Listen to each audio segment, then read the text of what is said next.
Dans cette vidéo, nous allons parler du centre de masse. Le centre de masse est une notion assez intuitive et très utile dans de nombreux problèmes. Et pour faire simple, il s'agit d'un point. Alors pour commencer à y voir un peu plus clair, on va prendre un objet. On va prendre cette règle. Cette règle a une masse et elle a donc un centre de masse. Et la question est, où se trouve son centre de masse? Donc déjà, ce que tu dois savoir, c'est que le centre de masse d'un objet ne se trouve pas nécessairement à l'intérieur. Il peut, dans des cas un peu compliqués, se retrouver à l'extérieur.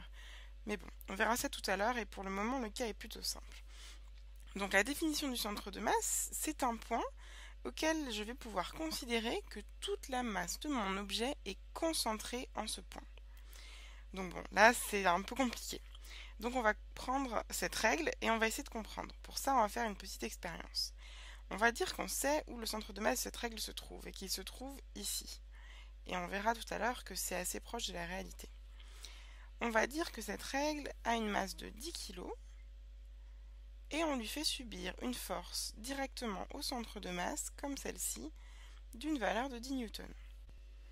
Alors tu vois, je dis valeur de 10 newtons, en fait je devrais plutôt dire amplitude de 10 newtons, puisque j'ai un vecteur qui a une amplitude de 10 newtons et j'obtiens cette amplitude en prenant sa norme. Donc finalement, tu vois, tu peux utiliser tous les termes. Tu peux dire j'ai une force de 10 newtons, tout simplement, donc c'est pas ce qu'il y a de plus rigoureux, ou tu peux dire j'ai une force d'amplitude 10 newtons ou d'une force dont la norme est 10 newtons. Enfin bon, c'est la même chose. Maintenant, on va prendre un deuxième problème. On va considérer un point matériel. Donc c'est un point tout petit qui n'a pas de volume mais qui a une masse. Et cette masse, c'est la même que celle de notre règle. C'est donc 10 kg. Et ce point matériel, on lui fait subir la même force qu'on a fait subir à notre règle, c'est-à-dire une force verticale dans ce sens-là, de 10 newtons. Donc dans le premier cas, qu'est-ce qui va se passer? Eh bien en fait, la règle va être accélérée de cette façon-là, et l'amplitude du vecteur accélération sera la force divisée par la masse, ce qui va me donner une valeur de 1 mètre par seconde carré. Et là, tu vois bien qu'en fait, dans le cas du point matériel, c'est exactement pareil. On va également accélérer notre point matériel d'une valeur de 1 mètre par seconde carré. Donc on a donc montré ici que ces deux situations sont parfaitement analogues. Et donc que si j'ai un objet un peu compliqué, qui est la règle, qui est plus compliquée que notre point matériel, mais que je connais son centre de masse, je peux réduire l'étude du problème à l'étude unique du centre de masse de cet objet. Donc on voit que c'est extrêmement utile, ça va nous permettre de simplifier les problèmes. Donc maintenant je vais essayer de t'expliquer comment on trouve facilement le centre de masse. Et tu vas voir que c'est plutôt simple. On va commencer par le cas facile où on a un objet qui est homogène. C'est-à-dire que sa masse est répartie homogènement dans son volume. Donc concrètement, ça veut juste dire qu'il est fait du même matériau et que ce matériau a lui-même une densité homogène. Donc par exemple, notre règle. On peut, pour simplifier, dire qu'elle est à une seule dimension dans ce sens-là. Ce qui va se passer, c'est que le centre de masse va simplement être le centre géométrique de mon objet. Donc si je dis qu'elle a une dimension, le centre de masse, c'est le milieu de cette distance-ci, et c'est donc bien là où je l'avais mis tout à l'heure. Donc maintenant, si on prend un cas un tout petit peu plus compliqué, on va prendre un cas à 2 dimensions, comme ce triangle par exemple. En fait, c'est pas vraiment plus compliqué, parce que le centre géométrique d'un triangle, on voit très bien qu'il va être à peu près ici, au centre, et c'est donc facile à trouver. Maintenant, on va prendre un cas un tout petit peu plus compliqué quand même. Donc on va prendre un carré, mais ce carré, on va dire qu'il n'est pas homogène. On va dire que d'un côté, il est fait de quelque chose de lourd, comme le plomb par exemple, hein, et de l'autre côté, on va dire qu'il est fait de quelque chose de beaucoup plus léger que le plomb, comme du polystyrène. Donc on imagine, on a un carré qui est moitié plomb, moitié polystyrène, dont la densité n'est pas homogène. Donc là, où est-ce qu'il se trouve le centre de masse? C'est un petit peu plus compliqué, mais pas vraiment. Donc on imagine que si cet objet était homogène, le centre de masse se trouverait ici. Et bien en fait, avoir un côté plus lourd, ça va juste décaler le centre de masse vers le côté le plus lourd, vers le côté le plus dense de l'objet. Donc il va être quelque part ici. Et le décalage de ce centre de masse par rapport à un objet qui aurait été homogène va dépendre d'à quel point le plomb est plus dense que le polystyrène. Donc là, on a vu que finalement, on peut trouver le centre de masse d'un objet assez facilement, ou en tout cas avoir une intuition d'où est-ce qu'il se trouve. Donc on va continuer avec un autre petit exemple. Donc on va changer de tableau. En fait, ce qu'on voit, c'est que dans tous les problèmes que nous avons traités auparavant, avec les lois de Newton, etc., on a toujours fait l'hypothèse simplificatrice que les forces étaient appliquées directement au centre de masse. Donc on va reprendre un exemple pour mettre tout ça au clair. Donc on va imaginer qu'on a un cheval, donc un cheval comme ça, hein. Bon, c'est juste pour dire que c'est un cheval. Voilà. Donc on va dire que son centre de masse, il est, j'ai aucune idée, mais c'est pas très important, on va dire qu'il se trouve ici. Donc ce qu'on vient de dire tout à l'heure, c'est que si j'applique une force au centre de masse de mon cheval, comme celle-ci, je vais provoquer une accélération de mon cheval dans ce sens-ci, donc dans la direction et le sens de ma force, comme ça. Maintenant, ce qui est intéressant, c'est de se demander qu'est-ce qu'il se passe si j'applique une force ailleurs qu'au centre de masse de mon cheval. Bon, alors là, avec un cheval, clairement, on va pas y arriver, c'est trop compliqué. Donc on va reprendre notre exemple de la règle. Donc si on reprend notre petite règle, on avait dit que... On va faire une petite règle, en fait, là, pour garder à l'esprit le premier cas. Donc que le centre de masse se trouve ici, voilà.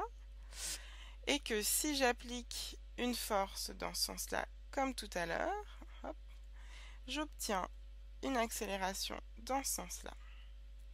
Donc maintenant, on reprend cette règle-là pour montrer un deuxième cas. Donc le centre de masse se trouve toujours au milieu, mais maintenant ma force, je vais en fait la décaler. On va la décaler sur la droite par exemple, et je vais l'appliquer ici. Alors là, selon toi, qu'est-ce qui se passe? Quel mouvement va avoir lieu? Donc si tu fais marcher un peu ton imagination et que par exemple on se place dans un cas dans l'espace, là où il n'y a aucune gravité et où l'objet est donc en lévitation, si tu donnes un tout petit coup sur le point de la règle, et bien en fait celle-ci va se mettre à tourner. Et elle va se mettre à tourner pas n'importe comment, autour de son centre de masse. Donc on va avoir un mouvement comme celui-ci. Hop. Donc cet objet va se mettre à tourner. Et donc en fait c'est quelque chose que tu as déjà observé dans la vie courante si tu réfléchis. Si par exemple, disons que tu jettes un stylo à ton voisin, et je te recommande pas de le faire, hein. Tu vas voir qu'en fait quand il va être dans les airs, ton stylo va se mettre à tourner et que le point autour duquel il va tourner sera son centre de masse. Un autre exemple que tu as déjà dû voir, c'est un jongleur qui jongle avec des quilles. Quand il envoie ses quilles en l'air, les quilles se mettent à tourner et le point autour duquel elles tournent se trouve également être le centre de masse de ces quilles. Donc en résumé, on voit que si la force est appliquée directement au centre de masse, l'objet va subir une translation. Alors que si cette force est appliquée en dehors du centre de masse, l'objet va subir une rotation autour de son centre de masse. On verra dans la prochaine vidéo que ce type de force s'appelle des couples.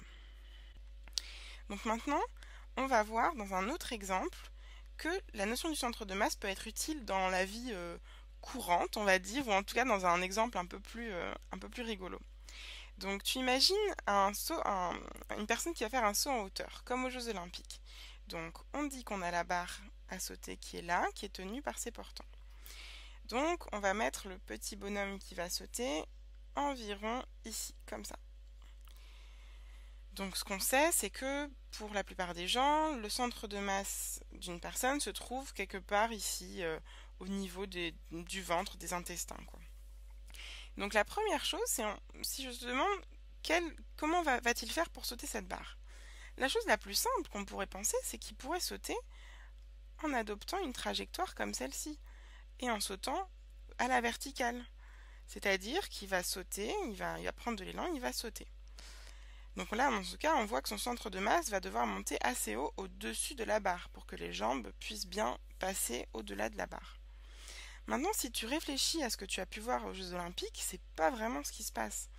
En fait, les sauteurs vont adopter une sorte de position un peu bizarre autour de la barre et vont venir se cambrer, mais tout proche de la barre, avec le dos qui frôle presque la barre. Donc, si on essaie de faire un dessin, on va dire qu'ici il y a le dos, ici on a les jambes, et là on a la tête du bonhomme comme ça.